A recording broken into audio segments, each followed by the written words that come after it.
Here we go. All right. Audio's working. Camera's working. The live button is green. We are live, everybody. Welcome. My name is Bahzad. My name is Risa. And welcome to the Naked Famous Denim weekly live stream here on April 1st, April Fool's Day. Oh, yeah. That's right. I don't know. I think that's all I have prepared for today. Okay. That's it. End of stream, everybody. All right. Yeah. Thanks for tuning in. No, that's it. Hopefully, you guys understood that was a joke, a bad joke. But that's the only kind of joke I got. Welcome, everybody. It is Naked Famous Denim Day. Let's let the room populate here for a minute. Nice to see so many friendly faces, familiar faces already here in the chat. Shane Delahunty from Vancouver, Washington. Hello. We've got NV. Bahzad had way too much fun taking those pictures today. That's right. We put up the Fringe denim jacket on our Instagram today. That was part of our April Fools, semi-fools. Not really. You know, I just thought it was funny content, but it's not a fool, so to speak. Like, we'll make this if you really want it. It is a lot of. It's a lot of work. It is some amount of work. It's we didn't think it was gonna be, but those fringes. Yeah, We'll explain how we made it in just a second. Let's say hello to the to all the friendly faces in the chat today. We've got hello from Mississauga. We've got Yao Ming's friend Seattle checking in. We've got Fossil Jaws. Hello, Bahzad. So many folks. The chat's going too fast. A lot of Macho Man. Bahzad Selvedge. I heard that. Yeah, Invest Ian. Bahzad Selvedge. Bahzad Savage enters the ring. That's it. Weird comment, but you're looking trim, Bahzad. It's not a weird comment. I appreciate that comment, actually. I've been trying to trim down over the last couple of weeks, and I'm glad you noticed. Yeah, it's definitely working. Or maybe it's your facial hair. Maybe the facial hair could be covering up a little bit of my my chubbiness that I've put on for the last little while, but I appreciate it. It hasn't been a struggle, but I put on too much weight over the last little while that I had to tone it down a little bit. Brand Mac, hello from Poutineville. Bonjour, mes amis. Mon ami. Mes amis is everybody here. Eric Bennett, Ohio from Ohio. Well, I appreciate that. We had someone in here from Oman. I saw. Where's that comment? I saw. Oman. Yeah, Oman. Wow. Ferris, morning from Oman. Woke up at 3 a.m. Wow. in raw denim for the stream. As crazy as Naked and Famous. Thank you very much. Thanks for tuning in so early in the morning. Appreciate it. Joaquin Paez, hello from San Francisco. Hello. Okay, I hope the stream is okay. We're going into the red for some reason. Hopefully that doesn't last too long. I think we're doing okay here. Okay, so it's the quality is probably fluctuating just a bit. Bear with us for a moment. Hopefully the connection stays good. Camex, happy Friday from Calgary. Well, thank you very much. Chase Invini. The beards always help. They're male makeup, but your efforts to lose some weight are clearly paying off. I appreciate it. This may go. I definitely grew it for the macho man look. I don't mind. I used to rock a beard for a while. My problem is it doesn't get as full as I would like it. See these cheek parts. That's it. That's as full as it gets. So yeah. I wish it was a thicker beard. Real macho man. Real like mountain man style. Remember for like the whole few months of summer you had a mustache? I had a thick mustache. Yeah. It looked great. I enjoyed that mustache a lot. I definitely looked like a weirdo. It made people laugh. Yeah, it definitely did. WTC first responder. Hey, y'all, both looking great. Dirty fades breaking in and fading nicely. Well, I hope. Nice. Thank you very much, and I hope you're enjoying your jeans. BD, have to jump out and pop back in later. Well, you're always welcome. Thanks for stopping in at the start. Sir Selvedge, good morning from Markham, Ontario. Good morning. Well, everybody, I appreciate all of the check-ins. And if you're tuning in on the replay, let me know where you're checking in from in the comment section below. Also, we're going to start it early, but hit that like button, everybody. Hit the like button now. Let's get those likes up. Let's let people know that this stream has started. You know, it helps with the algorithm and all that funny stuff. And if you haven't already, hit the subscribe button. You'll get a little animation playing in the corner here somewhere. So if you're new to our channel and you haven't subscribed yet, now is a great opportunity to do that. And I think there was one more thing I was going to say. Oh, yeah, we're almost up to 8,000 subscribers on the YouTube channel. So we're getting closer and closer to our 10,000 goal, which will hopefully happen this year. I don't know if it's going to happen this year. I hope it happens this year.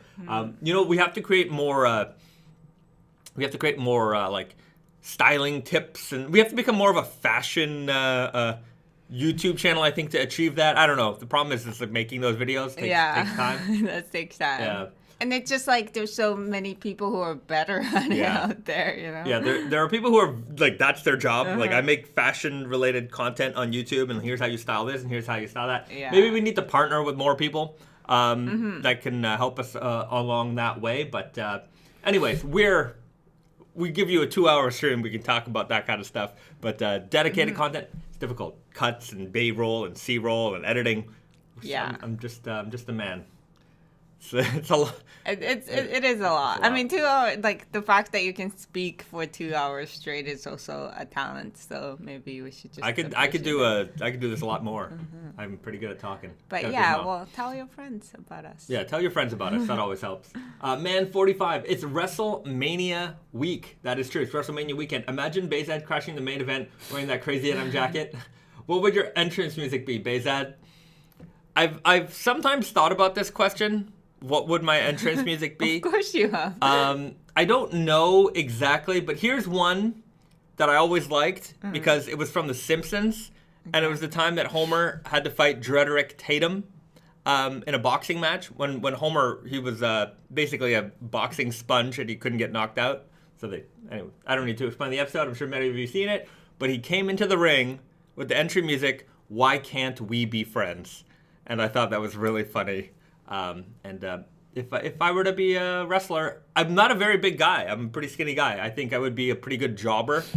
A jobber is the guy who takes the L. But I mean, yeah, I would be a good, like underdog, like Daniel Bryan. Well, Daniel Bryan is kind of an underdog, I would guess. He's so small. Like he's not so small, but he's like. Yeah, but I would be more like Cheeseburger from Ring of Honor. He's skinnier than I am. He's just like a twig. But I like that. He's this really small guy. And anyways, Cheeseburger, look him up. He's a funny wrestler from Ring of Honor. Ring of Honor.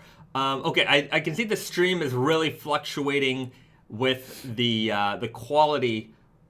Hopefully we keep it together, and we don't have any issues here. But please. Stay tuned if the stream quality is getting a little bit low. All right, back to some comments. James Morgan, try Stridewise. They have chatted with you guys before. It's true.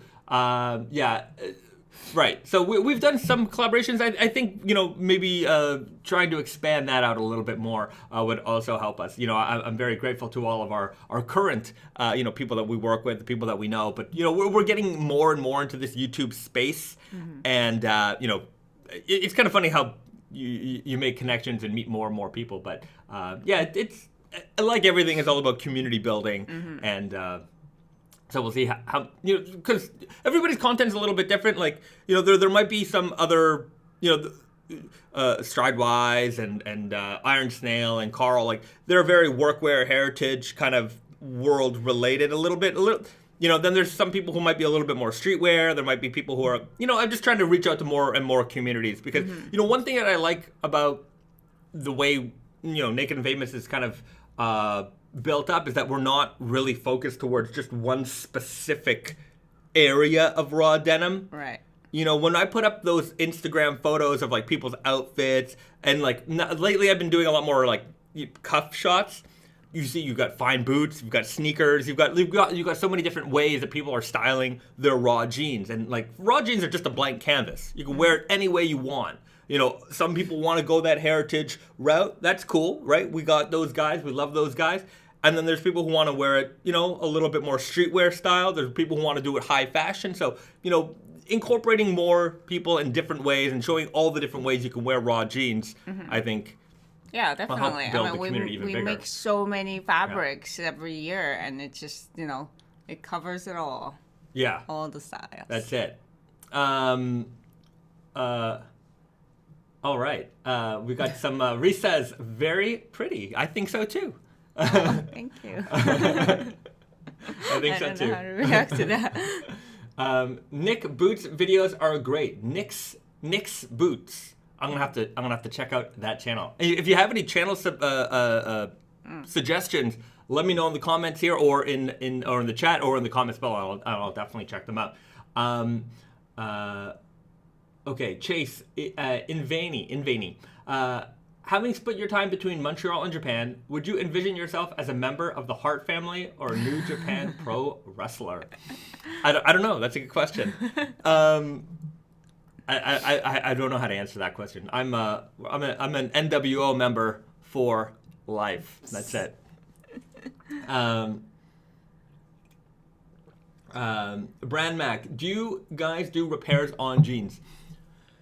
In Montreal, we do if you bring them into the store, and we do Naked and Famous only. We won't touch other jeans. And I can explain why. Basically, we used to, but we haven't really run into any problems. But I don't want to run into any problems. You know, the repair service that we offer is, you know, we do patches and things like that. But if you bring in like another pair of jeans, and they turn out in a way that you don't like or whatever, like, I don't want to be responsible for that. And like, you know, if you're at the dry cleaner, if they screw something up, like, I'm sure I've never actually run into this problem, but I don't know if they compensate you or something like that. Like, their prices might be built in a way that like they've got some kind of insurance fund, so if something screws up, it gets covered. But like, we don't do that, right? So if you bring in like, I remember like one time somebody brought in like, wanted to bring in like a bunch of like, you know, designer jeans, like, you know, these jeans were like $800, $1,000, and I'm just like, I don't want to touch this, like, because if I screw this up, I don't want to have to pay you for these jeans. So I don't want to touch them. Like, if we screw up a pair of Naked and Famous, not that we've ever screwed anything up, but if we screw up a pair of Naked and Famous, at the very least, I've got inventory. I can, you know, compensate you for that, right? And it's just like, we're not aiming to be a repair service place. That's why we don't take mail-ins. We just want to be able to cater to the local community who, you know, buys Naked and Famous jeans and they want to repair. There's nobody else. Like, we want to take that. We want to like service that, but like, that's just like the extent of it. Like, also, like 90% of your problems can be done at your local tailor shop. Like a patching up a hole is most of the problems, right? I've got a hole, I need it patched. Your repair guy at your local shop can do that, no problem. And if you want something that's like a little bit more like denim kind of hardcore, like finding darning services, you can find them, you can ship it to them. That's what those guys do all day, every day, right? Let the pros handle that. We'll make the jeans, and we can do small repairs in a repair shop. Like basically we have a lady who comes in and does it for us. But singing opera. Yeah, she's an elderly lady. She's amazing. She's so kind, and she's been working for us for, I don't know, forever. Like, longer than I've worked there. Like, she was working for Brandon's grandfather. Like, she's been there forever. So she comes in a couple times a week at her own leisure. She has no schedule. She just comes in, right? So we have like any kind of repairs or like stuff that we need done in the you know, whether it's our business or Brandon's dad's business or whatever, any kind of small repair stuff that needs to be done, she does it. And she's this old Italian lady, and she sings. She was once a young Italian lady, but she's an elderly woman, and she comes in. She's so sweet, and she just sings opera while she works, and she has a beautiful voice. it's amazing. Yeah. Incredible. It's just, it makes our workplace really nice. Shout outs to Josephina. I'll tell you that much right now. But yeah. So anyways, long story short, leave it to the people who are really dedicated to doing denim repairs. They'll take care of that for you. And you'll be happy, I'm sure. But if you're in Montreal and you need help with your repair, of course, bring it in. Yeah. Okay. What do we got here? Andreas Mayer. Wearing my left-hand tool, groovy guys, while washing my car and listening to y'all. Cheers, both. Nice. Enjoy washing your car. That's great. Yeah, I guess it depends where you are, but yeah, washing your car feels like a nice sunny day kind of activity. Yeah. Hopefully, it's a nice sunny day where you are right now. Okay. Chase Evany writes, I hope you do another wrestling faction style shirt at some point. The last one was rad, and I'm happy, and I was happy to scoop one. All right, well maybe we'll have to give that some thought. Yeah, we'll let you know.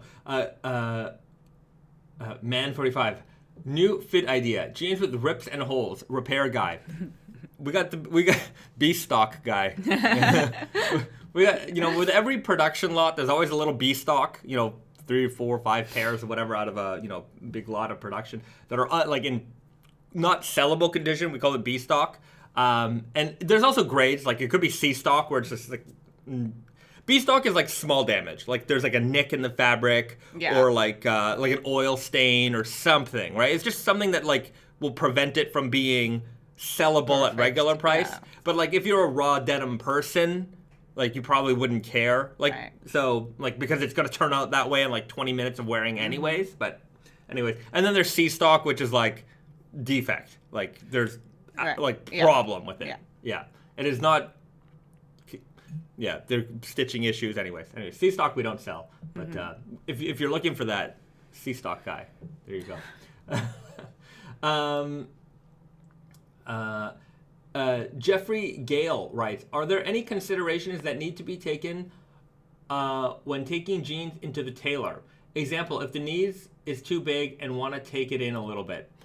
I would say that the things that you need to consider the most are whether or not the inseam of the jean is felled or not. If it's a flat felled inseam, it makes it very difficult for a small tailor shop to tailor from the inseam.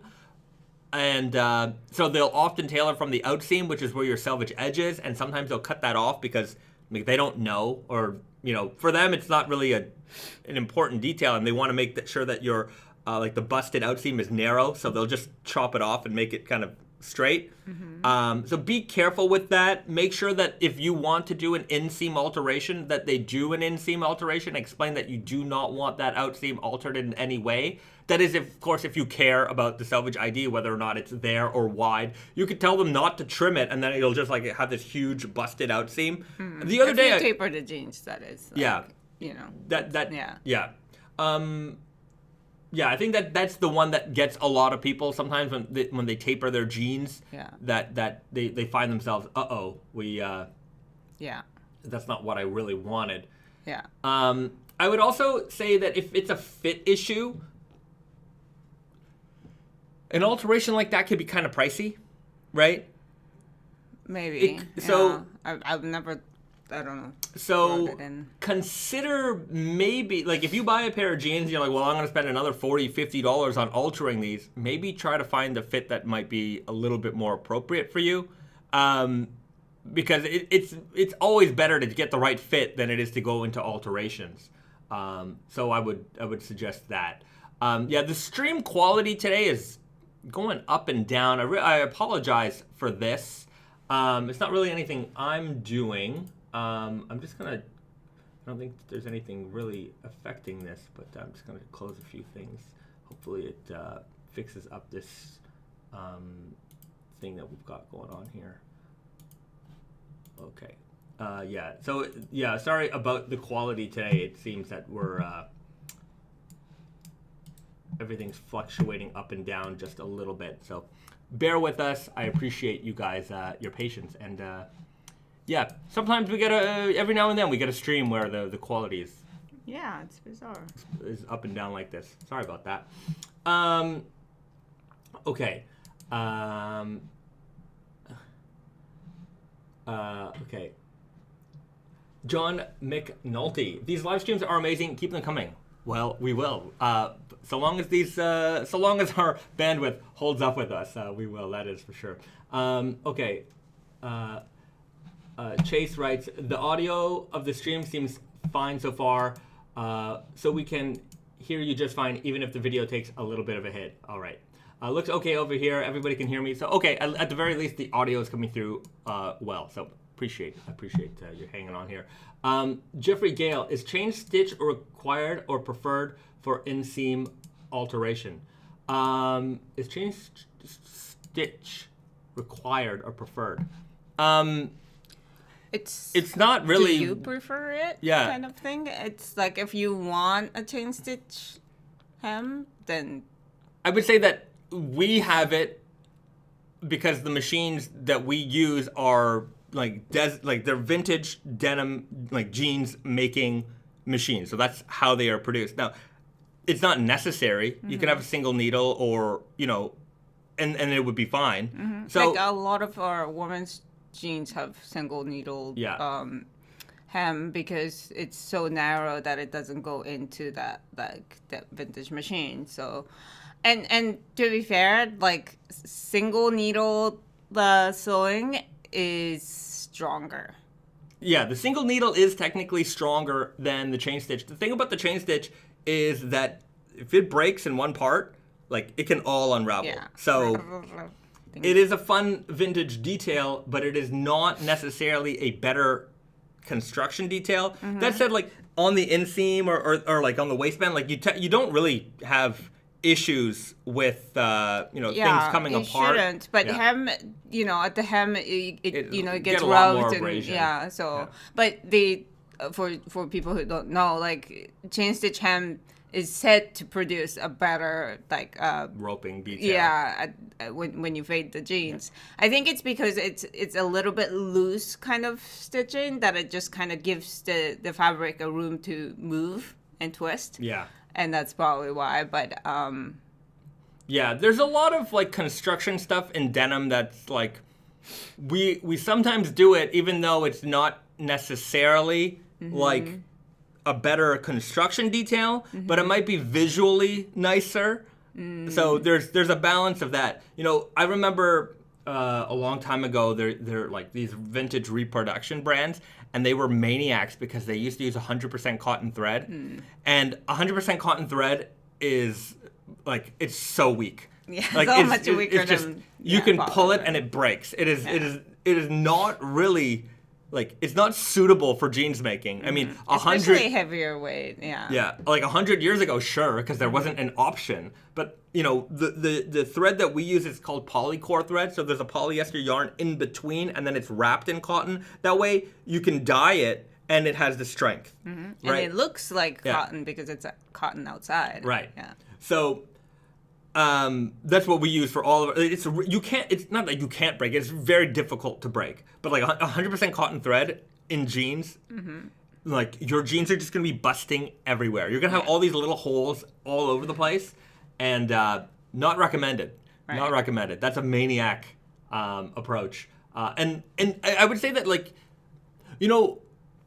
even with things like, when we sell an unsanforized denim, or like the MIJs that are like Tempe treated, they're one wash type of things, and you've got that leg twist going on, or even like, because leg twist doesn't necessarily, leg twist occurs mostly in unsanforized fabrics, but leg twist can also happen in sanforized fabrics. Like the sanforization process removes most of the shrink, most of the twist. There's something called anti-skewing that takes up the twist, but that's all part of the process. But it still twists sometimes, and every now and then, like you'll have somebody who buys like an MIJ or a Loom State or one of the unsanforized fabrics that we put out, and you get the customer service email, and it's like, my jeans are twisting, and it's like, yes they are, like, but that's the point. They're supposed to do that, and like they don't, there's like this idea that why I spent X amount of money on this. They should be perfect. They should never do this. And it's like, well, if you wanted it to not do that, then, like getting a Sanfries jean is definitely more something you should have been looking for. But this is like, as Selvedge is the proof that this fabric was woven on vintage shuttle looms, Leg Twist is the proof that this is an unsanfrized fabric. Like, it is the proof. And like, for me, it's the detail I love. It's a super nerdy detail. I've definitely talked about it before. But it is sometimes kind of funny, like the expectation of a customer versus, like, they wanted the unsanfrized. They wanted that, super old school fabric, hairy, especially the hairiness, but the texture that you got with unsanfrized fabric. But then it does this other thing that is also part of the unsanfrized experience of like, no. I don't know. Sometimes I guess the expectations can be a little. Yeah, because I mean, it's just like it doesn't maybe like you don't see the whole picture in a way that it, I mean, for us, it's our job, so we know, but, as a consumer. So this is probably why we should be. Yeah. Well, that's why we do these live streams and try to give out as much information as we can. But yeah, we definitely need to do. I mean, we do it a lot, I think. But I certainly take it like when I get an email like that. Like I'm like, okay, like how could we have done made this? How could we have communicated this a little bit better? Certainly, but sometimes you can't help what people don't know. Yeah. Yeah. Okay. Quir2 writes, tips on how to get into the fashion industry with a comp sci degree. I'm 1 year from graduation, but the past 2 years I've been regretting picking a degree based on job perspectives and not my passion. That's a good question. You just work for any fashion company. You, like, especially if you're still in school, like you have all kinds of opportunities. Like, you might not get get a higher position in the fashion industry without either degree or experience. I think experience speaks more, especially in fashion industry. But you might not get connected with people right away. But like if you spend enough time in the job that especially if you like it, then you're gonna enjoy working, even at maybe a lower position than you wanted. Like you can work your way up. Yeah, I'm sure you're a smart person. Like you just have to be passionate and hardworking. Okay, I could probably go on this topic for a long time, but okay, one thing, the fashion industry, the road in the fashion industry is computer science. You probably have an expectation of a salary, right? If you're in the fashion industry, chop those expectations down to the ground, because the fact that most of us are not going to get rich in the fashion industry. This is also because that a lot of people don't enjoy computer science things. Some people do, but most people do it for the money. Whereas fashion, there's enough people who do it for the passion that they don't have to pay you enough to get as good people. Yeah. So there is a lot of a passion. Like, you're going to get paid in passion a lot. And it takes a while to get to the point. It depends on the company, of course. But for me, my road into the fashion industry was working retail. And I think I've known a lot of people who started on the sales floor who worked their way in that way. And if you have a department store nearby where you live, I don't know where you live, department stores are a great way to get in, because a lot of department stores, they get the brand reps coming into the shops more often. So you might be able to find, if you're good at your job, my recommendation is, number one, get good at the position that you're in. If you're on the sales floor, spend time there. You're not going to get amazing at it in 8 months. It's going to take a long time. It's going to take years. So spend time on the sales floor, learn as much as you can from that sales floor, how to deal with customers, what customers like, expectations. And you'll, especially if you work at a department store, you get to be around a lot of different brands. So you get to kind of get the feel for a lot of different kinds of people and the kinds of things that they like. Because there's one perspective of, okay, I like fashion, but like you personally might like fashion, right? And there's another part about it on being the other end where you have to like, if you're really into something and you're working on the sales floor, like you can't push your personal preferences on everybody because what you like isn't going to be necessarily what other people like. So you have to, I think those are certain things that you have to learn.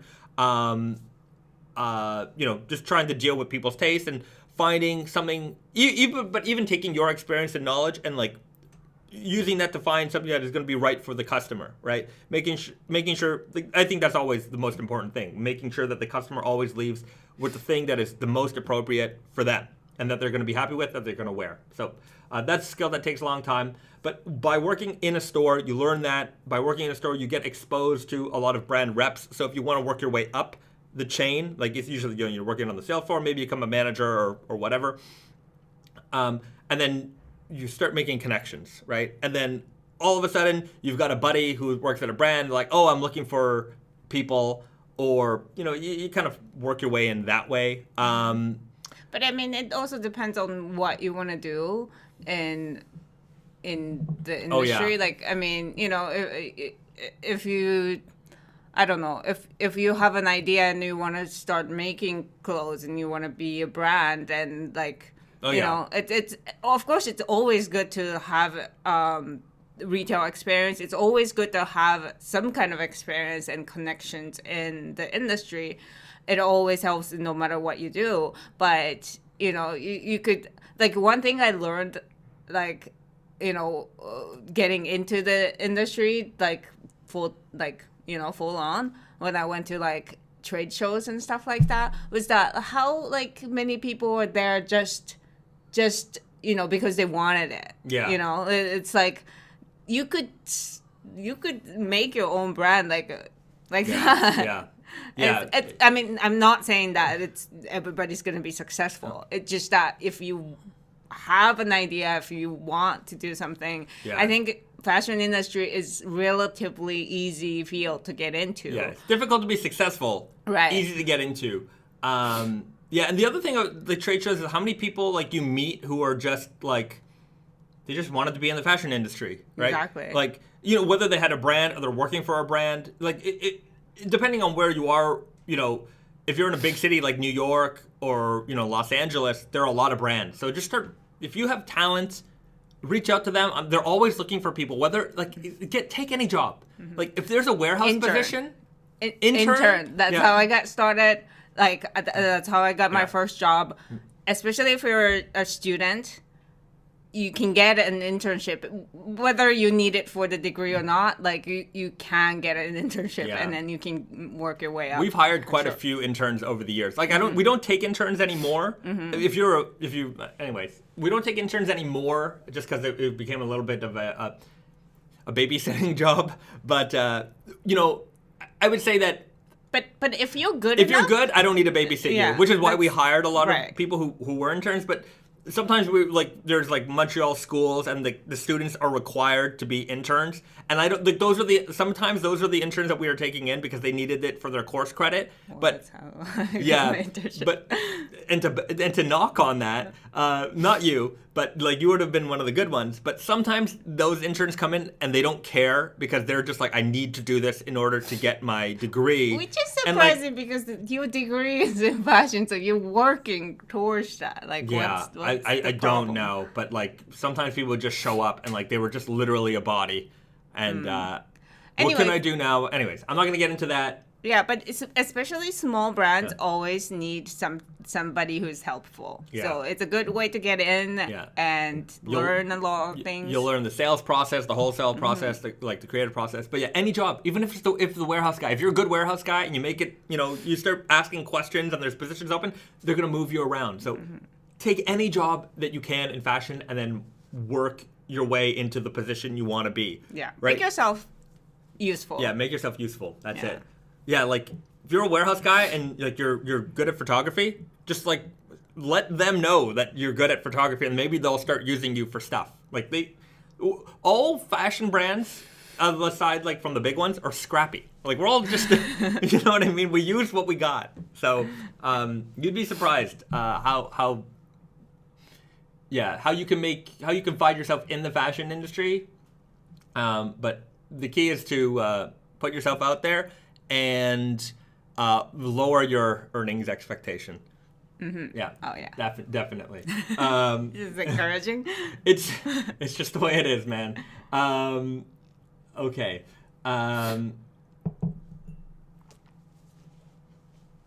Writes W5. I used to really love the soap/TV series Gems, about a small fashion company made in the 1980s UK. I don't know if it still exists anywhere. I've never heard of that. Yeah. Soap series. Yeah, soap opera series. That could be interesting. There's not a lot of shows about the fashion industry in that respect, like a brand. There was a show called The Hills, that reality, and they had some of the about. It wasn't about, but some of the characters. Yeah, I call them characters, but they worked at like real fashion brands, and like it really, it was some of the stuff they were doing was very like perfectly accurate, like they showed people working. I mean, it's supposed to be reality. I guess it's, I don't know how real or not real it was, but anyways. Cedrus 555, fashion-related NFTs will be huge in a year or two. You can probably merge your degree with your passion. I don't know about that. I think, I'm not on this NFT train in the fashion. It is my personal opinion is that it is a scam. I'm sure there might be some crypto / NFT supporters out there, but it is, in the way that I used to be able to buy an avatar pack on like Xbox Live, and Street Fighter. If I wanted a costume pack, it cost me like $6 or like $1. I'm like, I don't care if I own this. Like, what do I care if I own my T-shirt that I use in the avatar profile of my gamer tag? You know what I mean? I don't care, and I'm certainly not going to sell it, and it's certainly not going to be worth anything. That NFT is going to be worth as much as they got you to buy it for. And then when you resell it, nobody wants it because there's going to be a bajillion other ones. Like, that's just my opinion on that. Like, yeah, I mean, I don't really see this becoming a long-term thing. I know it is huge, but I feel like we're hitting the peak pretty much. Like, I mean, everybody's talking about it, so it's huge, but I don't know. This is cannot last. Huge cash grab. Somebody's gonna buy the logo, designer logo T-shirt for their whatever. You know what? Do with your money as you wish. Naked Famous will not make NFTs. I'm not interested. Brandon might be. I remember one day, once he asked me about it, and I'm like, no, I want to sell real things. I want to sell real jeans. I don't want to sell somebody some virtual jeans. I just don't like the idea of selling something for a higher price because it is rare or it's going to worth more or whatever. Like, when we make something more expensive in Naked and Famous, collection, it's because it costs more to make it. It has all that, every bit of the worth to it. Right. But the other thing is that sometimes they're selling you this idea that it's going to be worth something. Get out of here, okay? Right. If when you buy an avatar pack or a costume pack on a video game, it's $1, it's $2. That's all. I get my $2 worth in a way, right?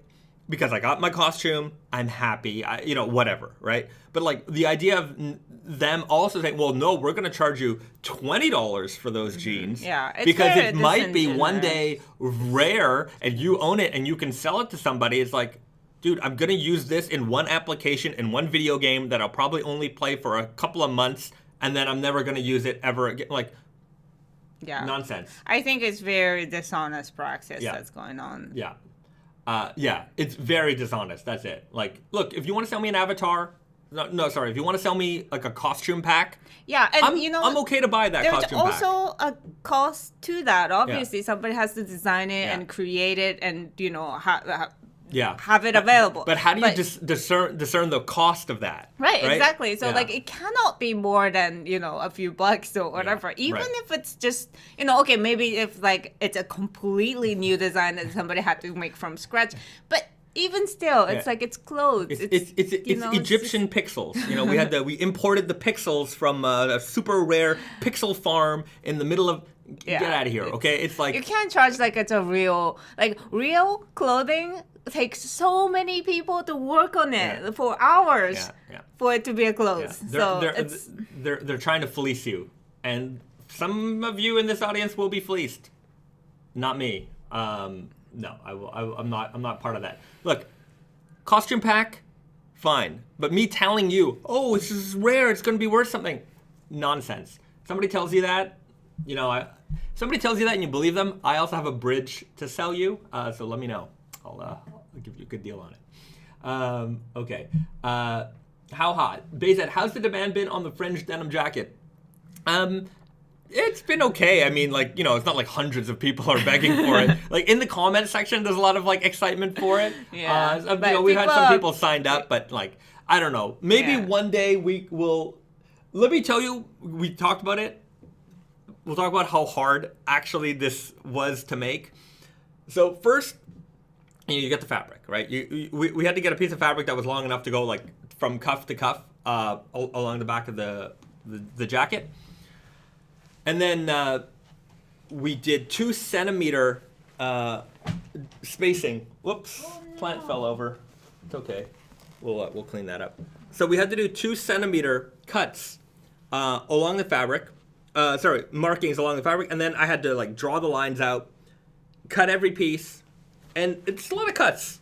It was a lot of cuts. It's a lot of cuts, and then after that we washed it. So we put it in a mesh bag to wash it, because if you don't, this thing is just going to become a tangly monster in your washing machine. But even though it's in the bag, it still became a tangly monster, and you had to untangle all of this. So that took a few hours of untangling and cutting and just making sure that it's still tangled up, but it's much less so tangled up. And then we had to iron each piece out because it's all kind of curled up and wrapped in on itself. So it took a few hours just to prepare this fringe. And then sewing up here can be done by machine. So I did probably up till here, all the way to each side. And then up till probably here with the machine, because I didn't want to open up the sleeves. So from here to here on each sleeve, I had to sew it. Yeah, by hand. So it wasn't all that easy. Yeah. It takes a while. You can actually do this yourself. Maybe we'll just, instead of making them, we can provide a tutorial. Yeah. And maybe we'll give. That's fun. It's fun to do, and we can do a tutorial maybe, and maybe we could sell a kit where you get the fabric, but we'll tell you what to do. You got to make your lines. You got to cut. You got to, and we'll show you how to do it. But maybe selling them on their own might be a little difficult. But yeah. Because if we didn't wash it, it would be a lot easier. But washing makes all these fringes fringy. Yeah. So it's if it's raw, I don't think it's good. Yeah, and you get all those loose little indigo threads coming through, and it looks really beautiful. Yeah. If you really, really want one, we'll consider making them. But if you really, really want one, we'll also maybe consider just selling a kit. So you can make it at home yourself. I think the problem is that not everybody has a sewing machine at home. Or it's comfortable using one. Yeah. Okay, we'll figure it out. If there's enough demand, we'll figure something up for you so you can get one yourself. It's definitely doable to make it yourself if you've got the skill. But yeah. What jacket base did you use? A sample that we were not going to produce for anything. So consider it the left-hand twill. But yeah, it's just a sample, something we never made. What's that? Did I hear meowing? Always. Probably. Our cat Snowy's around. He likes to meow. Color weft fringes would be super. You know what'd be cool? If we did the friendship denim. Yeah, that would be really cool. That would be cool. Yeah, that'd be really cool. Super trippy, super psychedelic. Imagine one on a motorcycle. It's a cool jacket, man. Like, if you know, we have to go to a concert or a festival or something, I'm definitely going to wear it. Motorcycle is a great idea. Yeah. We should have ridden our bikes with it and take pictures because it's going to be like... Flying out like crazy. But yeah, there's a lot of applications for it that would make some great photos for sure. Pedro Cortez, straight comedy. That jacket is wild. I wouldn't buy it, but if I saw it in the wild, I'd definitely compliment the person for wearing it. It's definitely a piece. Like, you can't just wear that to the grocery store. Or can we? Yeah, or can you? Yeah, that's it. Okay. Electric Bamboogaloo 2 about NFTs. Yeah, speculation on fake rarity destroyed the comic hobby for me. It's happening to so much stuff. It's a turnoff. I agree. You know, I remember a few weeks ago I was talking about like my comic book collecting habits back in the day, and where I was just buying. I wasn't even speculating so much about like the rarity or the value of it, because I also used to collect like sports cards when I was a kid. I think we all collected hockey and baseball cards and things like that. And the rude awakening for me was like taking like some of my rarest cards to like the hobby shop and like selling them, and like, you know, in Beckett magazine and be like, oh, this is a $5 card or this is a $7 card, and then going to the comic book trading card store is always kind of the same thing, and then they're like, oh yeah, I'll give you 75 cents for that, I'll give you $1 for that, and I'm just like, but like these are my precious rare materials, and like because I didn't have a lot of money, I'd sell my cards. And then like I'd buy a pack of cards. Like I could have enough money to buy one pack of cards or whatever. And then I'm like, and I would always like open the pack, and then I'd like give the pack to the guy at the counter, and then he'd look through it for anything good, and then he'd like give me a quarter back. And I'm like, I seem to like my money keeps shrinking every time. That's a whole you know. point. And then I'd see him take the card and put it in the case, and it'd be like $9, and I'm like, I don't know if this is what's going on here, right? Yeah. So when I got into comic books, I was like, my comic books aren't going to be worth jack. I already know this.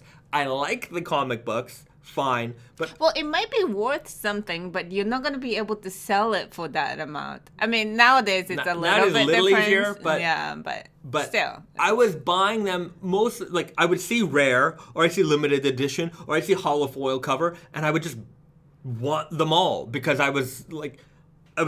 that's my mentality. Like if I want it, I have to have it. So I was just stacking the same issue up like 6 or 7 times, and I watched the video on basically the demise of the comic industry, and that was like a lot of it, where these companies basically just took advantage of collectors and speculators. I don't think I was much of a speculator. I was more of a collector, but and we all just got tired of it. Mm-hmm. We all just got tired of it. And certainly I think that's, you know, you're going to scam a few people, and some people are going to make a lot of money on it, mostly the people selling you this stuff.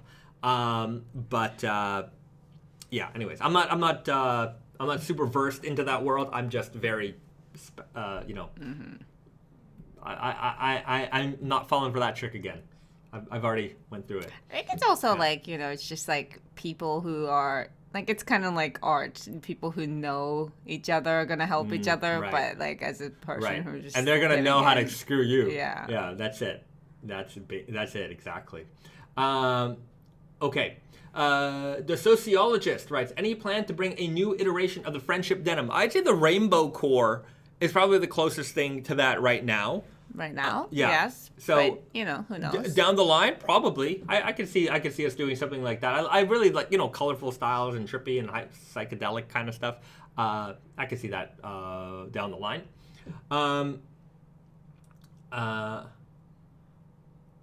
Okay. Kenny Ingram, I'm considering making the pilgrimage to either Tatianyoko in Montreal or Naked Famous Denim NYC. Would there be any particular time of year that would be best to go see you? Risa, Brandon, and Garrett. Well, Brandon and Garrett are at Tatianyoko always. Brandon is gonna go. Brandon's gonna be in New York next week. He's gonna do a little meet and greet. I'll announce that this week in the email and on the Instagram. Risa and I will probably be there in the summer at some point.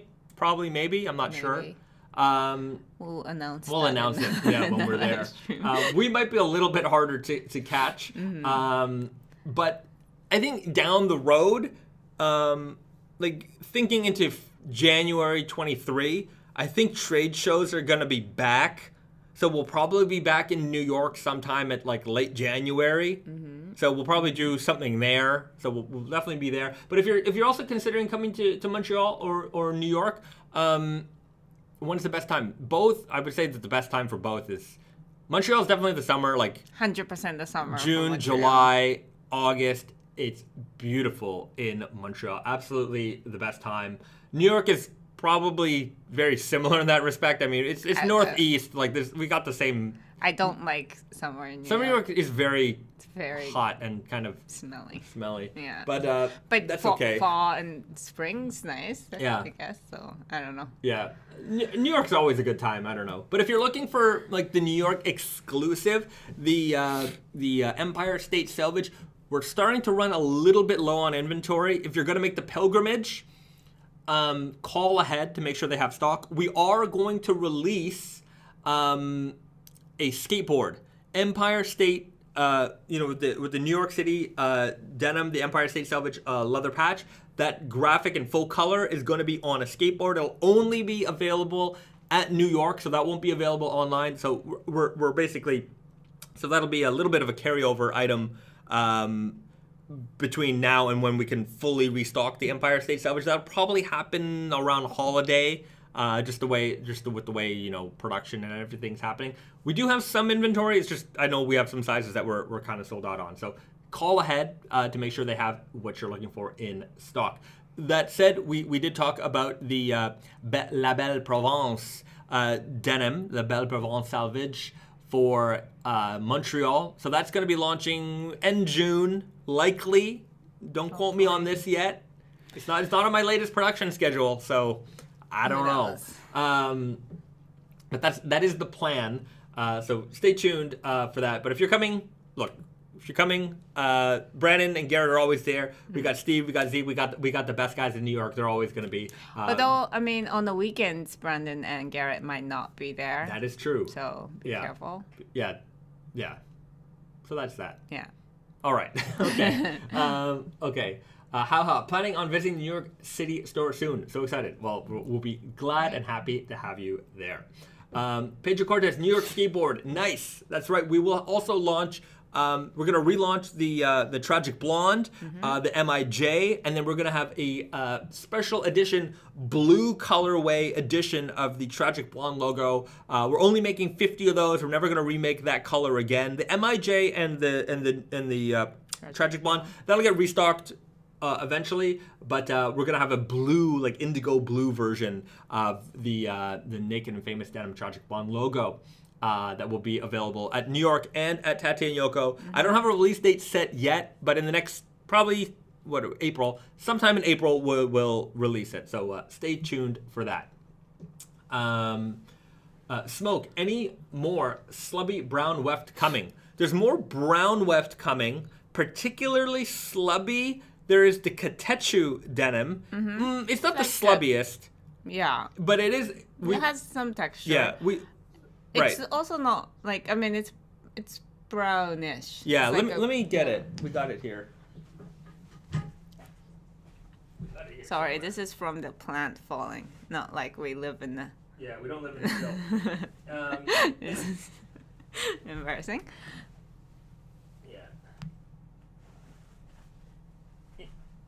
Yeah, like it's kind of like greenish brownish. Yeah, it's like a.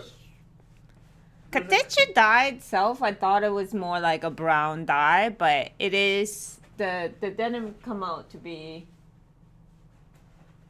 a little bit more on the green side. Yeah, so this is the fabric, dark indigo on the outside, and then this kind of earth tone green on the inside. So that's coming. Yeah, so there you have it. Yeah, what else do we have in brown? There's going to be, for spring 23, we're doing the dirty fade. So we're doing a dirty fade denim with brown weft. I don't have the fabric for that yet, but we're working on that right now. So way in advance, spring summer 23, there's gonna be a dirty fade, even dirtier, the filthy fade. Speaking of our living room. Okay, so that's happening. I hope that answers your question. But anything particularly slubby, there will probably be like a Okayama Spirit level slubby brown weft at some point. But yeah, like it's always pretty much all the answer to all these questions is at some point. We'll get to it. We'll get to it. I mean, we do a lot of fabrics every season, but of course, every season we try to one-up ourselves and create new and more fun things. So, I was messaging with somebody on Instagram the other day, and the Iron Snail, Michael, he put out a video on the Milk Selvedge denim jacket, and then at the end of the video, he was like, what about chocolate milk? And I responded to the comment section, I'm like, Michael, way ahead of you on that one. Way. So like it's not coming next season, but anyway, it'll come. We're working on it. So there will be at some point a chocolate milk denim, some more brown weft options. By the way, the strawberry milk denim selling like crazy. Like there's so little of it available. Very, very popular item. So strawberry milk. Thanks for your support on the strawberry milk. Chocolate milk hopefully will do just as well, but coming soon. Not necessarily soon, but it's in the pipeline. But so that sometimes people like to ask me questions and throw out ideas and things like that. And somebody's like, it'd be cool if you did like ice cream. Like, dude, I've like ice cream, yeah. Like, because there's a lot of colors and like things involved there. But I'm like breakfast cereal. I'd really like to do like breakfast cereal themed colors. I think that could be really cool. I would like to do if like we could get an official collaboration with like Kellogg's or General Mills or whatever, and like Lucky Charms and Cocoa Puffs and like that would be really cool because like I think those colorways would really lend themselves well to denim. Whether it's like official or non-official, like I could, breakfast cereal Selvedge, and we can do our own colorways, and you can make your own associations. It would be great if we could use their like art, and maybe they have like old school graphics. Box. That's what I would really like. I've in my collector mind, like I want to collect cereal boxes, but I haven't gotten there yet. I've got a couple, but nothing vintage. But I do like the old cereal box artwork. I think they look really cool. Smoke Fruity Pebbles. Fruity Pebbles would be great. Fruity Pebbles, Lucky Charms. Like any of the Monster series stuff, Count Chocula, Frankenberry, Boo Berry, like those would be a lot of fun to do. Like Golden Crisp, like Sugar Bear, they're all like Trick cereal, like very, very iconic stuff. Brandon R. Got my strawberry milk weird guys. They're awesome. Only the Willy Wonka of denim could have conceived them. That's right. I enjoy them. I hope you're wearing them well. I cannot wait to see the fades on those. Like the pink denim fades are always very nice. Like anytime we get a Hanami or a Sakura Selvedge coming up, those are always gonna those always get a lot of great reactions on when I share them on the Instagram. Mason Brando, will Unbranded ever get a black jacket? Maybe. See, it's the same. Like I want to do the 21-ounce denim jacket, and I think the problem is with Unbranded is like the production minimums are so high. But the thing is, like, I think we can support the black jacket. I think we can support the 21-ounce denim jacket. It's just that, basically the reason why we don't have certain things, which is really only denim jackets, is because the production minimums are enormous. And, like, that's how we also keep the price down, because the scale of Unbranded is huge per, like, production lot compared to Naked and Famous. It's very big. Yeah. So, and we also don't sell as much denim jacket, even in indigo. So like with black would be lower than that. So right. Yeah. Yeah. That's always the problem. Like denim nerds love denim jackets, but like it doesn't sell as much as like other stuff. So yeah, if we have to make thousands of denim jackets, we might sit on that inventory for, not that I think it's, it doesn't go bad, but here's the other problem. You make like thousands of denim jackets, say you sell out of mediums, right? I can't just order 500 mediums. I have to do an entire new production lot. So it really starts to make the balance of like the way you carry inventory difficult. So, yeah, that's something we're trying to figure out. Kim Ang writes, got my strawberry jacket. Kind of scared it's going to stain the top of a white button-up. How likely is it? It's likely. Yeah, I would avoid avoid anything you're worried about getting stains on. That said, indigo tends to wash out quite nicely. But yeah, it's that if you've got something that you definitely don't want to get a stain on, maybe avoid that item. Yeah. Or once you wash the jackets, like it's less likely to bleed. Yeah, but it'll take a bunch of washes before it's like the transfer is very minimal. Okay, somebody was asking, I think there's questions about the strawberry jacket. Yeah, I saw the strawberry milk jacket online at James Dant. Why is it listed as the Naked and Famous Denim James Dant collab? Because it was only made available through Naked and Famous and James Dant. So yeah, that's it. That's the answer why. That said, we will, I talked about this before, but we will have and it's listed on the product page, but there will be a small restock of larger sizes available on Tate and Yoko and Naked and Famous Denim NYC, probably at the end of May, in large, extra large, double XL. Basically, we're going to take, there won't be many, probably less than a dozen. So, yeah, but we literally had very little. Yeah, we had almost in large. I think we had one, and then XL none, double XL none. So XL one, I think. Okay, if I remember correctly. But yeah, we really didn't have anything other than small and extra small and some medium, but not many mediums. Free Spirit sounds like I need a 21-ounce shell for cold weather. Okay, it's good enough. The 21-ounce jacket will be okay for cold weather. I mean, granted, you definitely want to layer that up with something else. I wouldn't use that as my primary denim. Depends where you are. Canadian winter as your primary as your primary winter jacket. I wouldn't recommend a denim jacket. If it's like if you're not outside a lot, then it's probably fine if you layer it up with like a really thick hoodie. But yeah, you definitely need a down jacket for Canadian winter. Oh, you're all adults. You're all adults. Figure out what you wear. Nicholas, late to the party, but hello, Bahzad and Risa. It's never too late. Thanks for joining in. You know what? Speaking about joining in, now is the time.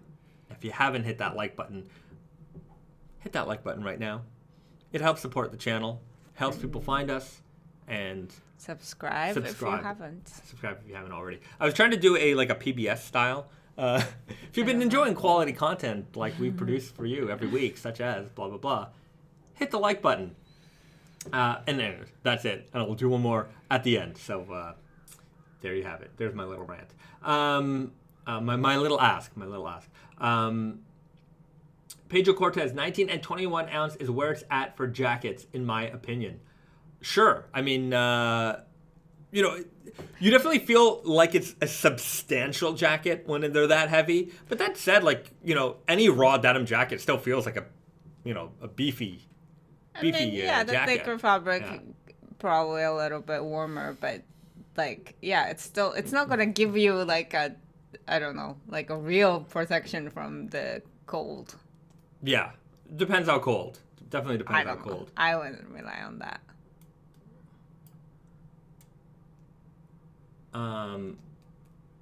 No? Oh, okay. It just says I'm cute. Okay. All right. Well, thank you very much.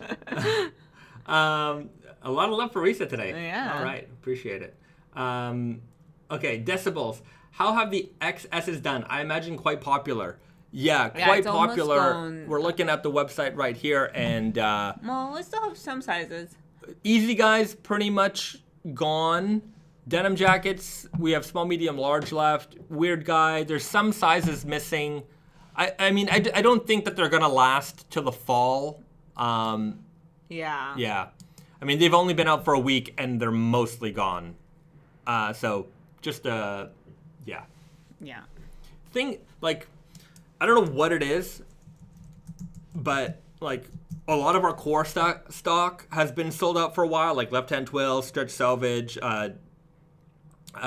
Dirty Fade is, like, low, or maybe, I don't even know, but there's a lot of core product right now that's been sold out. Natural Indigo. Stretch Selvedge sold out. Yeah. So, a lot of things. I mean, a lot of this is because of, like, you know, shortages and delays with shipping. I probably talk about this every week. But despite that, like, I don't know, like, there's so much shortages and, like, all the new stuff's coming in and, like, things are just moving. Like, things are really, like, moving and it's, yeah. I don't know, like, even, like, during the pandemic, like, at the start of it, things were kind of uneasy. Like, there was definitely, like, question in the air, like, what the heck's going on? But then business started to get back to normal, more or less. And then there was, like, a lot of stimulus money that was being sent out. And thank you, by the way, for spending your money with us. It definitely stimulated our economy. So that happened. Like, I like, because we get a lot of our business comes from America.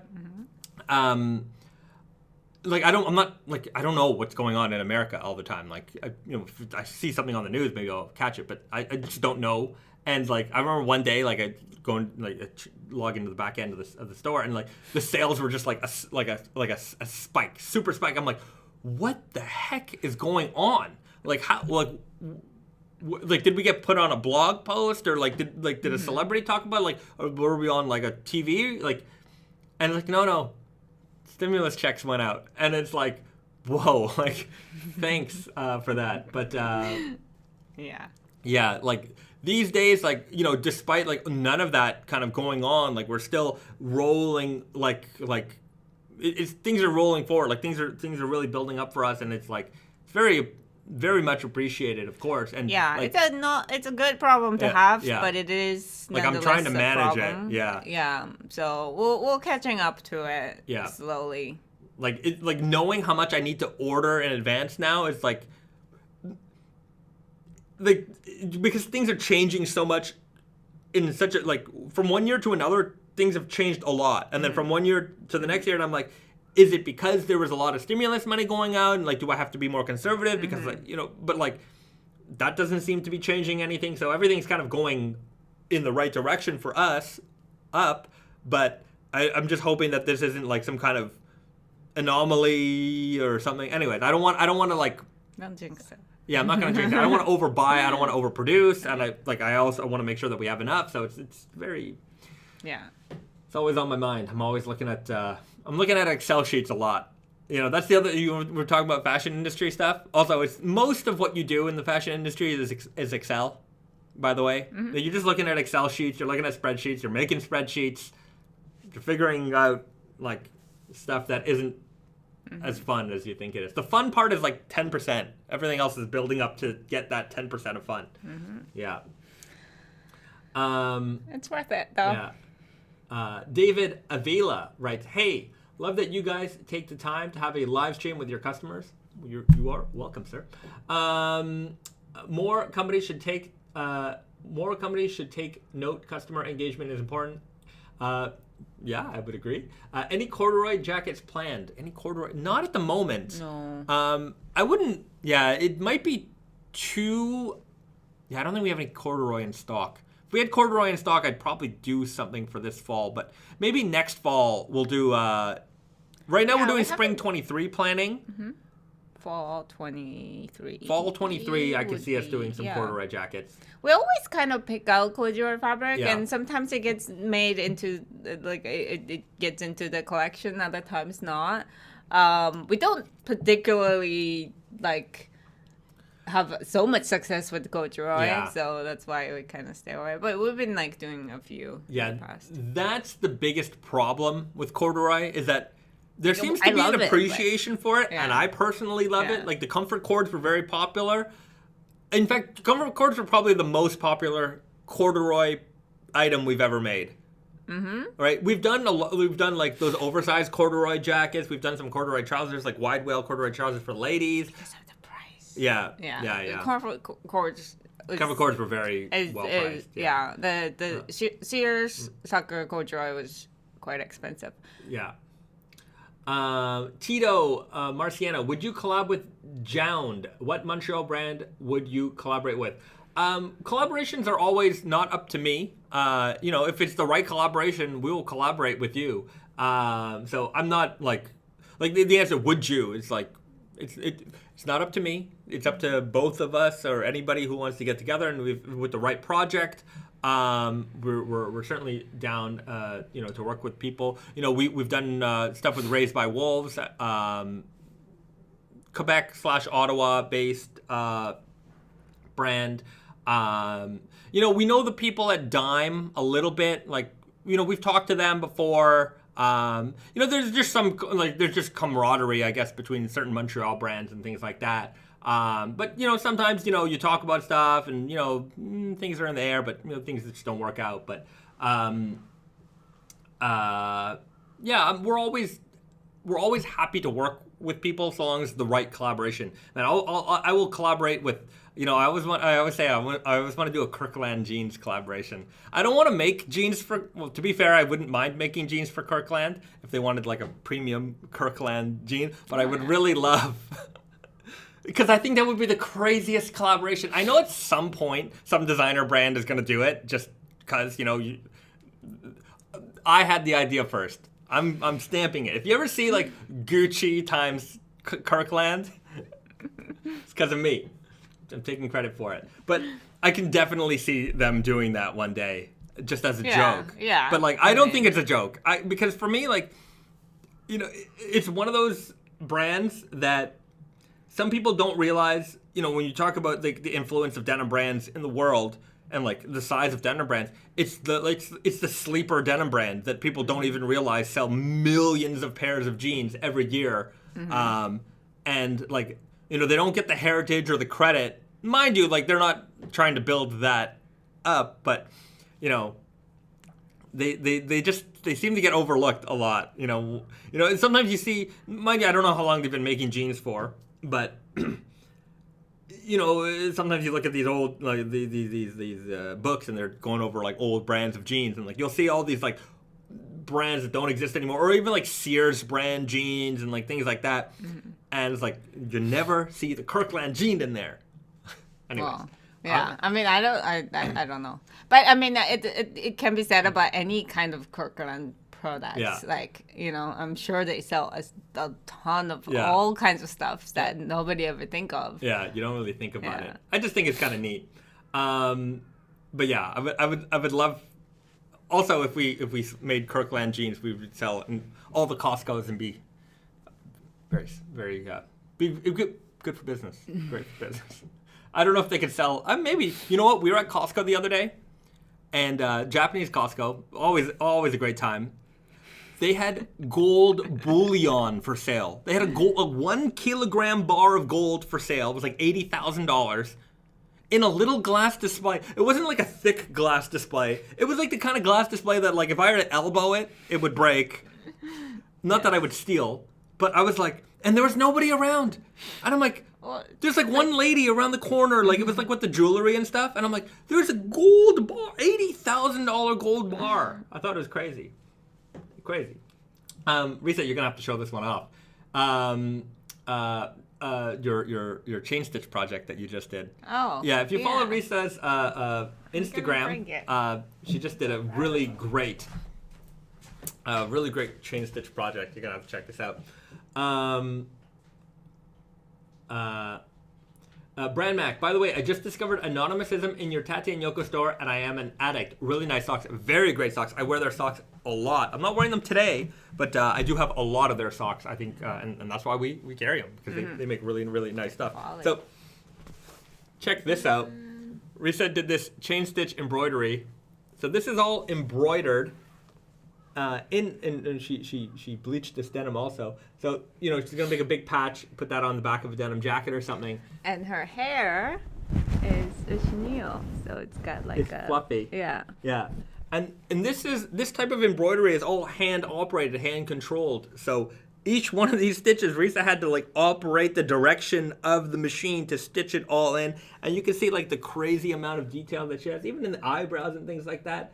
So, and look at this hair detail. It's insane. So, how many hours did this take you?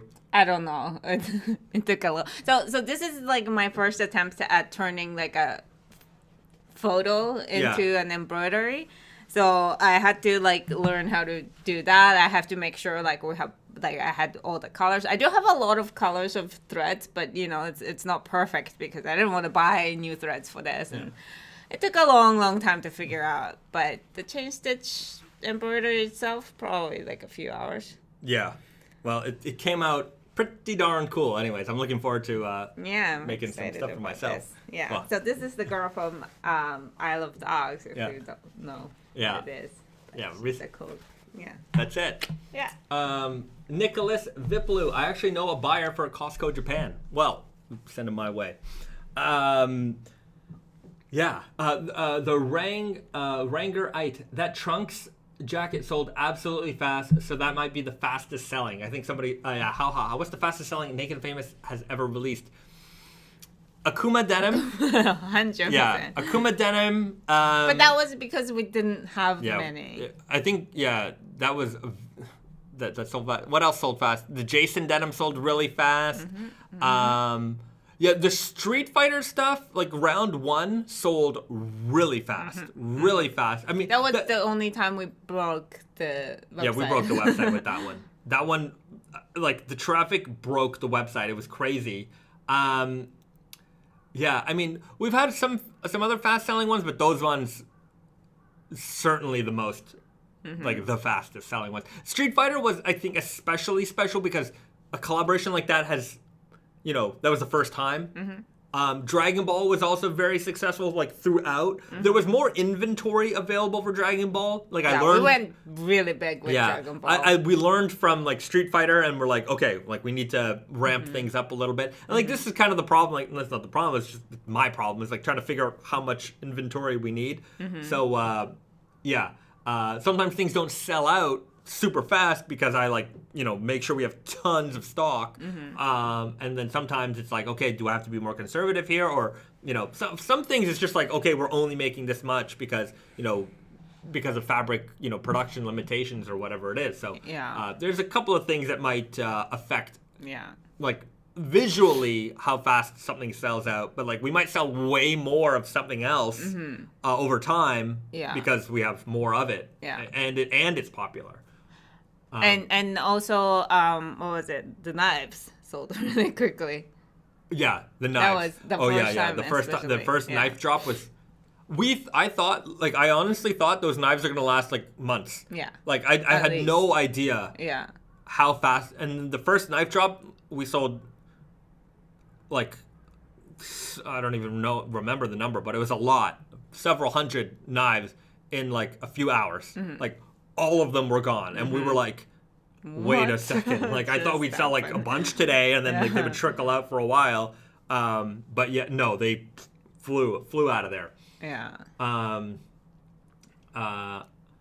Rangerite. I got the Akuma, but it doesn't fit me too good anymore, and it depresses me. It was such a beautiful pair of jeans. Yeah. You know what? We were talking about earlier in the live stream, I've thinned out a little bit.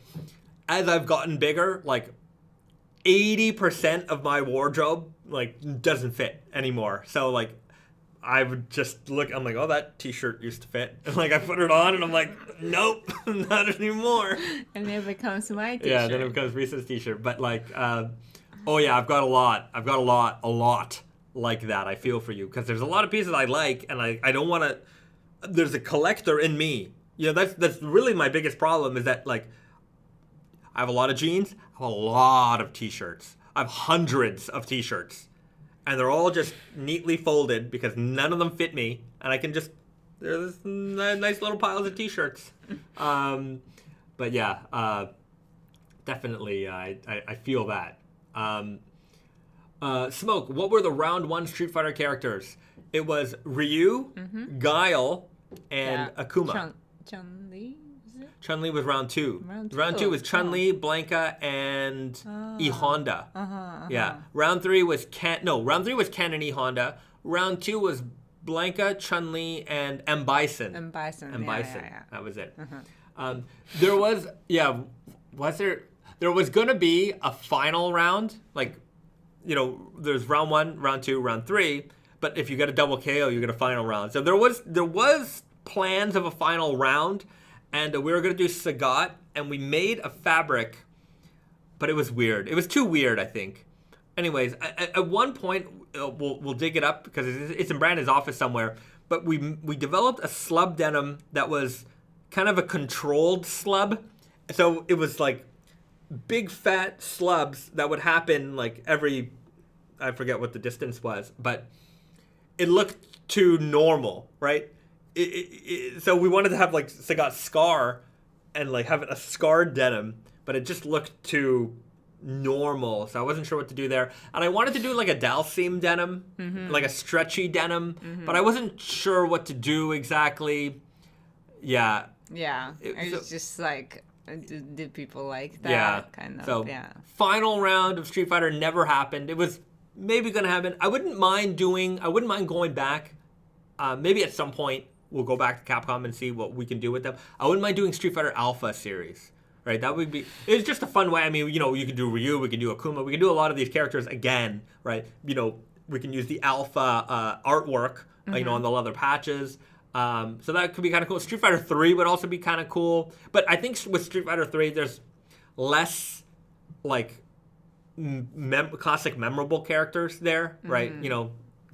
If you're into Street Fighter, then you know who Q or Oro, Remy, like I don't know what we would do for those, but heard about. Right. So, Yin and Yang.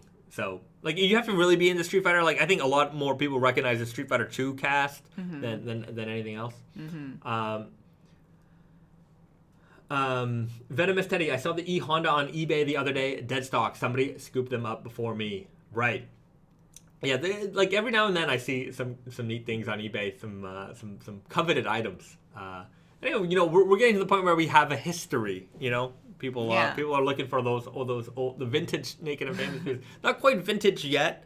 I think they say 20 years. 20 years. So we've got almost five more years, and we'll have vintage Naked and Famous denim. Sagat, Smoke. Sagat is the man. I main Sagat in a lot of Street Fighter games, but Street Fighter 2 I could pretty much use the entire cast. Like I played enough Street Fighter 2 that I'm comfortable with every player. Street Fighter 3, not so much. Street Fighter 4, I think I used Sagat and then I used M Bison. Like, in Street Fighter in the game sometimes they show you like your rank, like your percentage of uses of characters. In the entirety of Street Fighter 4, I used those two characters 99% of the time, and the rest of the cast I don't think I've ever touched. Like, I probably used Ryu like 3 times ever. And I'm like, nah. Like, in Street Fighter 5, I used Rainbow Mika like 100% of the time. I never touched a single other character. I started with M Bison, and he like played a little bit the way that I didn't like it, and then I tried him out for a couple days. I'm like, forget it. Let's try the wrestler Rainbow Mika, and I never gave up on Rainbow Mika. I stopped playing Street Fighter 5 a long time ago, but the final update I think just came out, so maybe I'll look at that again because they brought back one of her moves that I liked. And Street Fighter. I could talk about Street Fighter a long time too. I wouldn't mind doing another Street Fighter collab. KMX, I'm only missing Ryu and Akuma from that collection. Akuma is going to be hard to find. We only have one pair in our showroom. Yeah, we kept it. But Ryu also Ryu sold fast. That was season 1. So yeah, I'm at some point I'm sure you'll find it on one of the auction sites or something. Just keep an eye out. Make a saved thing on eBay. If you did Street Fighter 3, you could do a half and half for Gil. That would be kind of, because Gil he's red and blue. Okay. Yeah, Resurrection. Seth Denim. That'd be interesting. But yeah, like I think those characters might only appeal to like the ultra hardcore Street Fighter fans. Whereas I think if we want to do the business, if we want to sell, the smart money is on using characters that are a little bit more recognizable generally.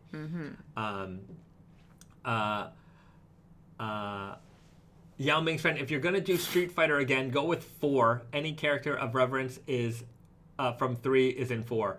That's true. Street Fighter 4, I think, yeah, you know, the funny thing is, like, I don't hear, like, in the fighting game community, there's not a lot of, like, Street Fighter 4 kind of got wonky near the end, but, like, also, like, you still have people playing Street Fighter 3, you still have people still playing Street Fighter 2.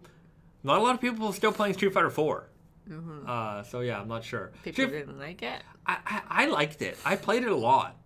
The Rangarite. Street Fighter 4 had such an ugly art style, though. I don't know. Like, I didn't mind it. I think the best art style from Street Fighter was Street Fighter 3. And the Alpha series. Alpha and Street Fighter 3 had the best art style. I would like it. There's like Street Fighter 6. I would like it if they went back to like that type of art, like pixel art. I think it would make it would appeal to a lot of people if they went back to that type of style of artwork. Just like, you know, updated in a way, because you see a lot of like modern retro games. Yeah. I think if they did that, I think it'd be really cool. KW, does Risa have any obsessions that rival Bahzad's? I don't know. I listen to a lot of true crime podcasts and stuff and TV shows. That's true. That's my obsession, I guess. It's a little dark. Yeah. But I also like, you know, like embroidery is my obsession. I spent hours on it. Yeah, that's true. Yeah. She does spend a lot of time embroidering. Risa's more of a crafty person than I am. Yeah, and it goes well with true crime because it's just like, you know, it's so peaceful, and then you're kind of focusing on what you do with your hands, so your brain is open to listen to things. All right. You know? Yeah, you're listening to murder while you peacefully stitch. I like it. Carl is in the house. Psych, dude, what's the shirt you're wearing? I'm wearing a kimono shirt. This is one of our kimono shirts. Fit check today. Got the kimono shirt on. Circular net tee. I got my, these are the True Grit. They're coming along nicely. But yeah, just a light kimono shirt. It's you know, the temperatures here are, it's kind of mid-season, so it's like it doesn't know when it wants to be warm and when it wants to be cold. So it's a little bit cooler this morning. So I just wanted to put on, you know, I usually wear a hoodie. I wear hoodies like, I wear a lot of hoodies. Yeah. But I just thought it'd be a nice little change. Put on the kimono shirt. Yeah, I really like this kimono shirts because we usually just do like more denim-y style, like more indigo-y. But this one's like really like, you know, flumpy. It's got like I forget from what season this was from, but it's got like the yellow stitching in here is actually, it's not, it's separate. So it's much more raised, textured. like, it's a raised. Yeah. And it's got a little bit of like puckering in the fabric, which is really nice. So, anyways, maybe I should do a few more kimono shirts like this again. All right, we got a very important question for Risa. Junior writes, "Who is Risa's favorite serial killer?" Favorite? No. That's a yeah. I don't know. This gets asked in like the world of true crime a lot. Is like, what do you want to see solved that are not solved? And for me, it's 100% Zodiac. Like, I don't know. It's something that I feel like should be solved, right? And it just doesn't. And a lot of people say Joan Benet, but to me, like, I didn't have that growing up. I remember like that a one. lot of people who grew up in America or Canada, they grew up with this like obsession of like Joan Benet, like always. Yeah. And so I think that's why a lot of people think that. But like for me, Zodiac was just like, I got in with the movie, the Zodiac, great movie. And it's just from there I started to obsess. Right, that's a good one. That's a good answer. Pedro Cortez, I never even saw footage of Street Fighter 1 until recently. Started at 2. Anyone else in the same boat as me? I've always known of Street Fighter 1. I've actually never played Street Fighter 1. Street Fighter 1 was in the arcade, and then it also came out in TurboGrafx 16, which in Japan was Turbo Duo. I think they called it the Duo here. And they, for some reason in the West, Street Fighter 1 came out as Fighting Street on TurboGrafx 16 after Street Fighter 2 came out. So I remember like seeing it in a magazine and then calling it Fighting Street and seeing like Ryu, and I'm like, what is this game? I used to like a bad. Yeah, and the graphics were like bad, and like you couldn't do the special moves. There's a retro arcade here that we've gone to a few times, and they actually have a Street Fighter 1 machine going, and like obviously, actually last time we were there, I saw somebody playing it, but like I've seen video footage of it. I've never obviously, it's not the kind of game that you can get into because it's just. I mean, it has its history, but it's Street Fighter 2 is what put Street Fighter on the map. And, yeah. What was the one that we played the other day in the arcade? Simpsons Arcade? Yeah, no, before that. Like the Street Fighter 2. 2. Yeah, I was playing like Street Fighter Turbo. She was playing Super Turbo. That was on Super Famicom? Well, arcade, but it also came, like, we were playing the arcade version, but they came out on Super Nintendo and Super Famicom. Nicholas Viplu, I thought they solved Zodiac recently. No, that was the Hawks. It wasn't. They found out who the Zodiac killer is a couple of months ago. No. Found him through DNA testing. No, that wasn't Zodiac. That was that other guy. The Golden State Killer. Golden State Killer. That was like years ago. That was 2018. Yeah. Anyways, I think that's who. It might be confusing the two. Yeah, I thought they solved that. A lot of people think they solved it. Risa would know. Risa's. I don't know. I mean, I might have missed something. But there was a couple months ago. There was a couple articles written about that they might have solved it, and that was like a bunch of like private, like, you know, like like detectives and all that kind of people, like, who are trying to solve that, like, came up with some kind of idea, but it wasn't substantiated. They're not, like, I don't know. Yeah. That's as far as I know. I might be wrong. Yeah. Okay. Three Dog Howl writes, recently watched Kurosawa's High and Low. Stunning. And speaking of movies, a lot of great selvage cuffs in Spielberg's West Side Story. Yeah, there's a lot of great denim, or even just great vintage outfit inspired movies. Like, somebody asked me that question the other day, and it was like Stand By Me and Once Upon a Time in Hollywood. Those are just great. If you want like vintage style outfits, those movies have really, really great iconic like looks that is the Spielberg's West Side Story, like, it's a new one, right? Like, it's relatively new? I don't know, actually. I don't know. I'd like to watch that. Okay. Risa is a Blaze Blue fan. No, Risa doesn't play a lot of video games. It's a fighting game. Oh, Risa plays a lot of mobile games. Yeah, like puzzle games. Yeah. Yeah. But like I don't know, like a killing time kind of game. Yeah. I don't want to be invested in games. Yeah. Lil Len, are you guys making Zodiac Killer Naked Famous Denim? No, we will not. No. The only murderers that will ever be featured on Naked Famous Jeans are the ones from the movies. Right. Yeah. Jason. Oh yeah. Freddy Krueger. It's really not in good taste. It's real.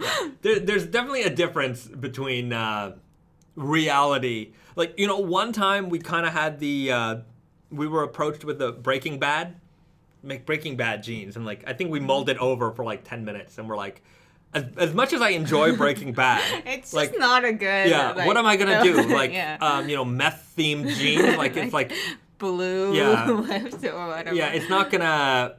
It doesn't like.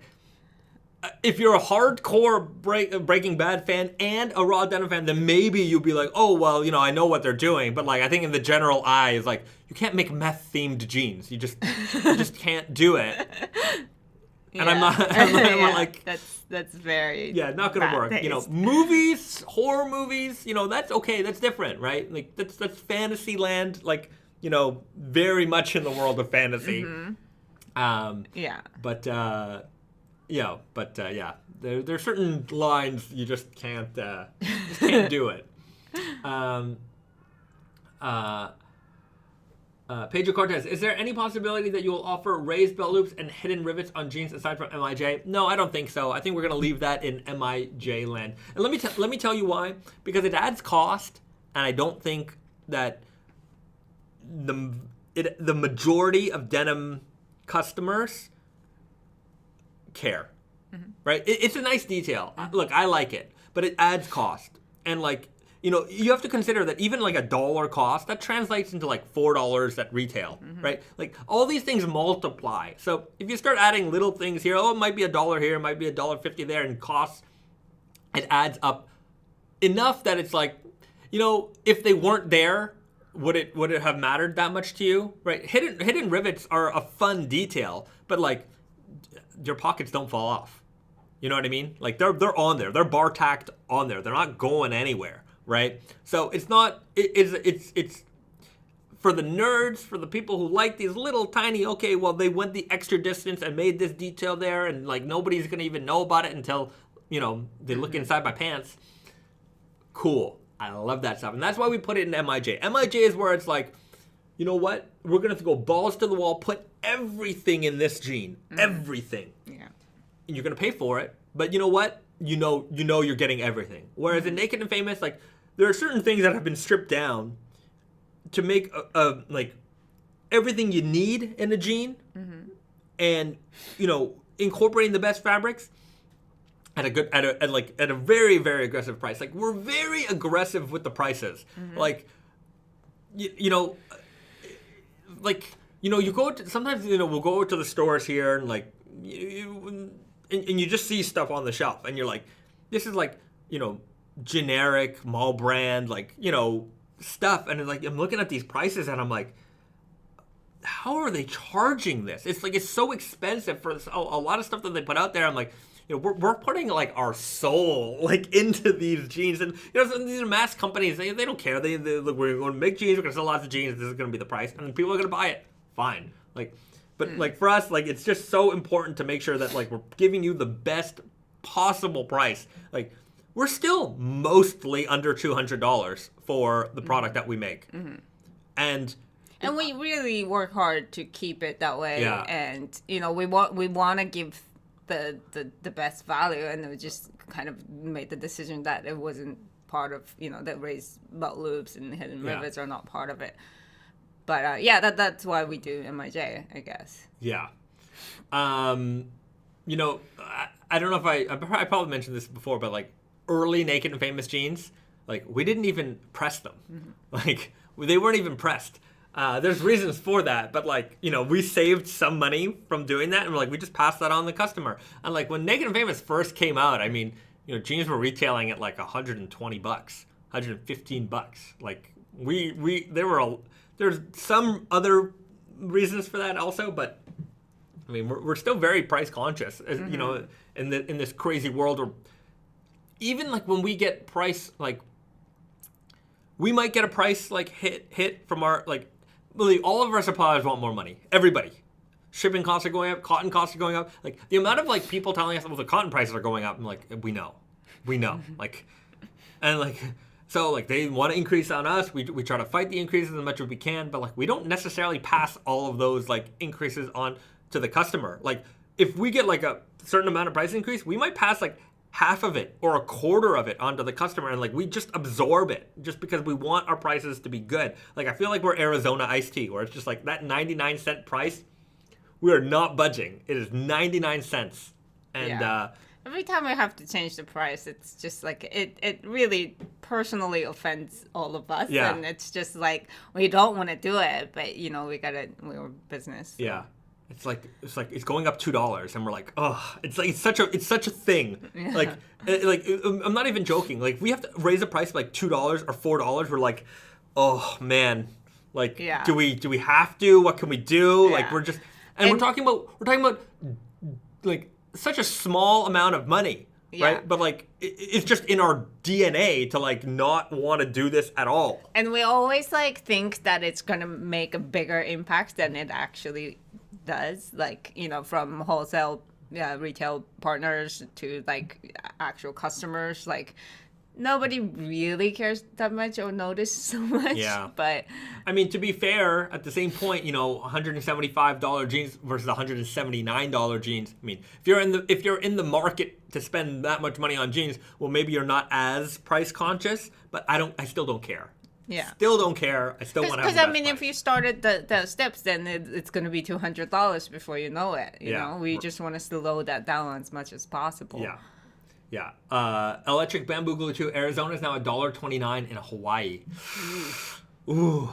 Well, Still a you know good what? value. It's still a good value because that can is huge, and you have to get it all the way to Hawaii from I think it's Camden, New Jersey. I think they're from New Jersey. Yeah. Okay.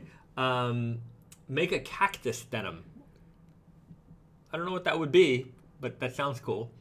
Be a little prickly. Yeah, a little prickly. Okay. They're the grandfather of denim, but sad to say, they're just not what they were.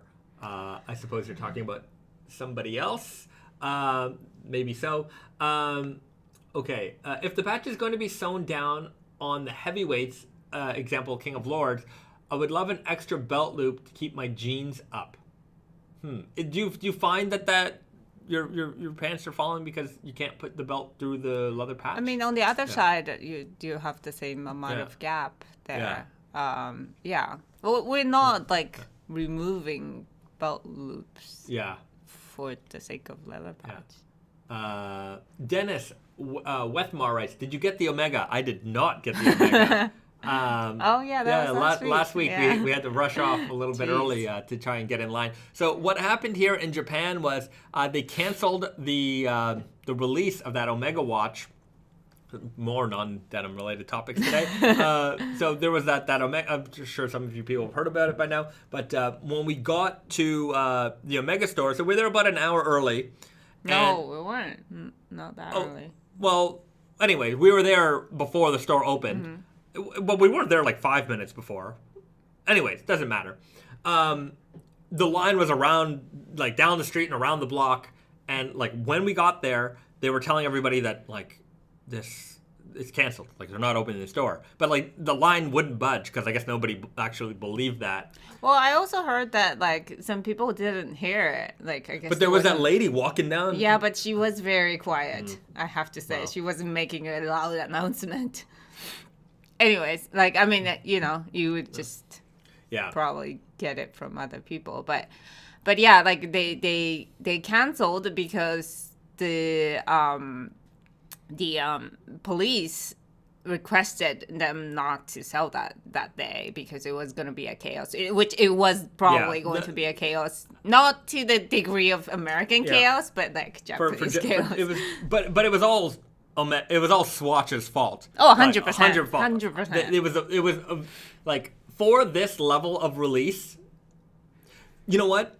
This is just I'm gonna go into rant mode right now. They knew what they were gonna do, right? Okay, we're gonna release a product with 2 days warning, letting the whole world know. Okay, 2 days warning. We didn't tell anybody that this wasn't gonna be a limited edition. Well, we kind of did, but in very small print. That later on we mentioned it, right? In the general press releases, they didn't say that. On their website later on, because they realized that the demand was growing like crazy, then they kind of slowly, nicely mentioned it somewhere. But you know what? You could have easily missed that. So they told everybody it's going to be released on this day, in store only in limited stores. Okay, fine. So everybody's going to go to those stores. They're going to wait up. They're going to line up. That's what's going to happen. Everybody knows that's going to happen. And then in Japan, they told people, "Oh, we don't want you to line up. So what we're going to do is we're going to hand out tickets when the store opens." It's like, okay, so now people are just going to line up for the tickets. Like, what? This doesn't change anything. And then they decide that, hey, you know what? People slept here overnight. People came in from out of town. Whatever. We're just going to cancel the release because there's too many people here. And you know what? There's probably too few watchers in that store. They probably didn't tell anybody because I saw in forums that like some stores only had like 50 watches or 100 watches. And it was like there were, 500, 1,000 people in line. What are you going to do? Piss off everybody? So they okay, let's get the police to tell everyone that the store is closed. And then what they did was, okay, we're going to announce it online later on how we're going to release it. And then a few days later, at 9 p.m., they put up on their Twitter account, which is mostly inactive, and not on their Instagram and not anywhere else, that they would say, here, you can sign up on this website between now, 9 p.m. and 9 a.m., and then for the lottery to win the chance to buy this watch. And it's like, at 9 p.m., you announced it only on your Twitter that nobody follows. I think it might have been on Instagram too, but I don't know. Instagram account was like down. Yeah, the Instagram account didn't exist, and then it existed, then it didn't exist. So it was complete chaos. Yeah, and they did this all so that they can get 1 million pieces of press. Everybody wrote about the lineup. Everybody wrote about the cancellation. Everybody wrote about these watches, and they used us all like suckers to do it. And it has so much soured me from this thing that, like, I kind of don't even want the thing anymore. But so another thing about that, like the lottery thing, was that not only did they give everybody 12 hours exactly from the time that it announced to the time that they stopped accepting entries, but that 12 hours included like hours where everybody sleeps and nobody is there to take customer questions or inquiries. Nothing. There was no support. They especially did that because that that hours, like, none of the stores are open. Nobody's working. Nobody expects you to be working. So that's also why they did that, which pisses me off. And then when we, what was I gonna say? I don't know. But I feel like they also did that so that they would get more press generated on how poorly this whole thing was run. So when I woke up, that's when I realized that this happened. So I didn't even know, you didn't even know, like, we couldn't enter the entry. But so, like, in the morning, I realized that it was like, a little past 9 and it was already done. And when I was checking Twitter, everybody was talking about how it might have been like a fake a phishing thing, because it was done on like Google Forms or something like that. It was very unprofessional apparently. And then the Instagram went dead. Their official Instagram went dead. So like people were talking about how it might have been fake, and that also stirred up another like controversy and conversations. And it was just like, did you guys do this on purpose? My opinion is that it was completely done on purpose. If they actually wanted to manage this as a release, they could have easily done it. 1 million other brands their size have figured out how to do it without creating chaos or violence or anger, right?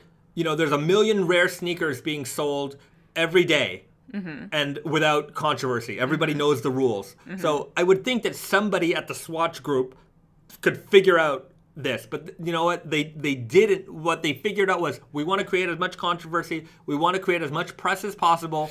And they did it, and they were successful, and they sold a lot of watches, and good for them.